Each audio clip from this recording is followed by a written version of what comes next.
So if you guys don't know, there's a big movie coming out tomorrow. Actually, we're going to see it. Madam Web is about to make its debut, and it is not looking good. It is debuted with a 23% on Rotten Tomatoes. I believe that has now dropped to 22, or at least it was the last time I looked. Yeah, some of these reviews are very scathing. So here's the question. I put up a poll, ladies and gentlemen, today. I said, will Madam Web be bad, awful, so bad that it's good, or it's Morbin time? Right now, awful is winning with 30. They're not even in the mood to be sarcastic today. It's not even so bad it's good where it could make a meme like Morbius. Yes. But this one review said, Madam Web and the Marvels are the Dumb and Dumber of female Marvel Comics superhero movies. After the triumphs of Black Widow and Wakanda Forever, it's a travesty that Madam Web is a low point in wannabe feminist superhero films. Yeah, and the funny thing is I was like, look, we're not gonna. I'm not really like looking.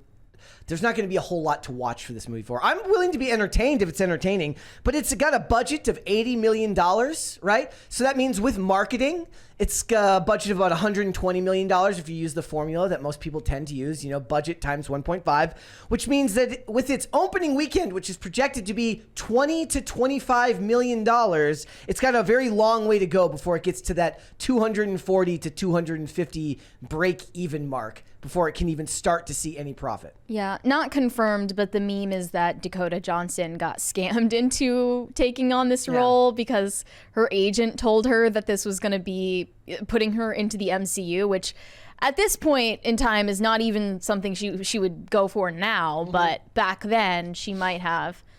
This was another review. This is from someone named Chris Parker. It says, Madam Web is an embarrassing mess. Talented actors wasted on probably the worst comic book movie I've ever seen, filled with atrocious dialogue, awkward editing, and all-around laughable structure. I sat through baffled scene by scene. Someone approved this. There's no comma in there. The memes will redeem it. I don't know if it's really all that memeable. I did see somebody in the chat say it's Madam time. Oh. So in the chat, Unknown says Brett will like it. So, okay, I broke my rule. So normally I don't watch reviews before going to see a movie, but I don't have a whole ton of faith or hope for this movie anyways. So I decided to watch Jeremy Johns' review of this. I believe that Jeremy Johns is one of the best movie critics today. He's very much an everyman, and he's got a deep wealth of knowledge when it comes to film and gaming, but he's kind of no nonsense in how he portrays his reviews. And he said that the main character, Dakota Johnson, the character of Webb, is actually, she's kind of a bitch, and she's a cat lady. And I was like, oh. We'll see. We'll see if that's true, but it's not just that, guys. So when he says awkward editing, he's not lying. First of all, let's see if I can find so I'm going to show you guys the awkward editing that they're talking about here. Yeah. I kind of showed this to Mary earlier, and I was going to see if she could catch it, but watch the cut on this scene and tell me if this fills you with a lot of hope for this film. Hi, sir. All right, I'm going to go. Just that. She's going into this flipped car and then sees herself in the car. It's not her. There are two of her. There's two of her, right? And so that seems to be the consensus for this movie, is just really bad editing. And I just wonder, it kind of makes me laugh because I'm thinking of David Zaslav, who keeps getting in trouble for just canceling perfectly good movies. And Sony's like, fuck it. Put it out there. Who cares? But Batgirl was supposedly worse than this. Yes. So I laughed at that. That cut is just atrocious, and people were pointing that out. This is the first clip they put out? Yep, it says first clip for Madam Web. This was the one they chose? This is the one they chose. This is the best they've got. Here's the thing, though. I don't think it matters, because at the end of the day, what really matters is Sydney Sweeney. She may not be the star of this movie, but my goodness. So this was posted. It says Sydney Sweeney and Dakota Johnson at the premiere of Madam Web. I laugh because all I can think about is how they keep saying that Hollywood needs to stop sexualizing women. And I'm looking at Dakota Johnson's dress, and I'm like, it's literally see-through. Like it looks like she is just naked wearing chainmail. Yes. It's don't sexualize me. I'm here for it. Don't sexualize me. I'm here for it. Don't objectify me, but I'm naked. I did see Critical Drinkers say they put Dakota Johnson next to the wrong actress, and I couldn't agree more. Is Sydney Sweeney going to be selling more tickets for this movie than its own star? Yes. At this point, Yes. Hollywood Handle said, said, should have done, there should have been no trailers. They should have just taken Sydney Sweeney in that dress and have her do a thing where she sits in front of a camera and says, "Go watch this movie.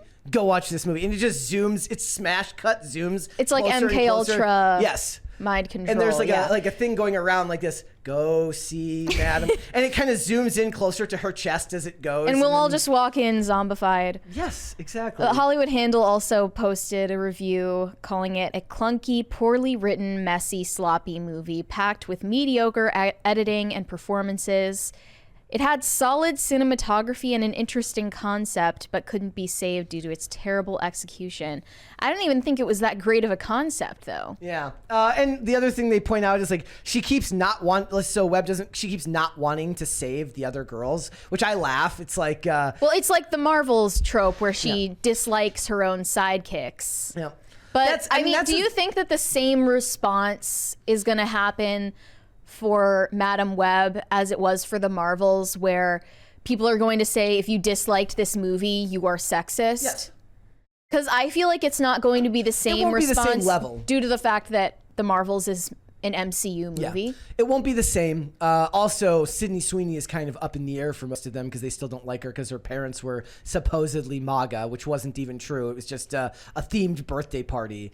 But Make 60 great again. Yeah, she gets labeled right there. So, we'll have to wait and see. We will, alas, go see this movie, and we will give our review. I would like nothing more than to be wrong about this and have a lot of fun. It's not where I personally felt I would be spending my Valentine's Day at 8:50 on a Wednesday. It's so late. No, I don't want to go. Brett, don't make me go. I have you bought the tickets. This is up to you. It is my fault. You bought the tickets for this. It's so my fault. It's definitely not where I expected to be spending like a Wednesday because normally our movies are on Thursdays anyway, which is even worse because we're gonna get in Thursday. And we've got 2 more days of this week.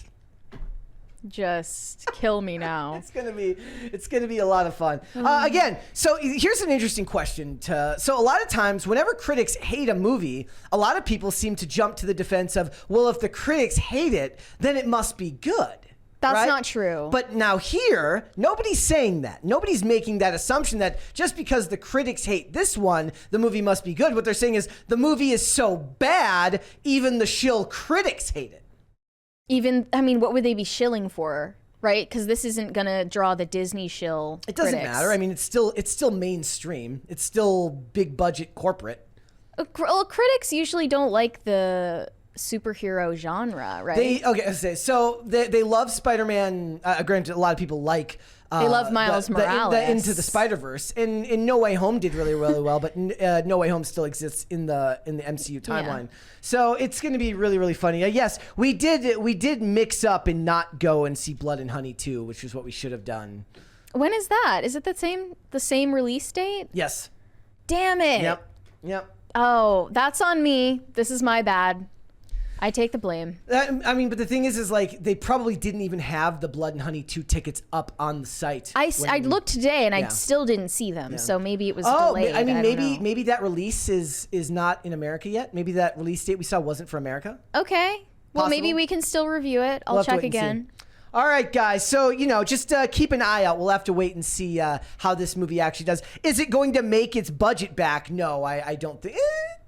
No, I don't think it will. We'll have to wait and see. No. Is it like so? The mark to hit would be $240 million if it wants to get somewhere near breaking even. I don't know if Sydney Sweeney's titties are good enough to sell this movie. She's barely even in the trailer. Yeah. So, thanks for watching. Listen to full episodes of Pop Culture Crisis on Spotify. Keep up with us on social media and make sure you subscribe and ring that bell so you never miss the show. Bye, guys.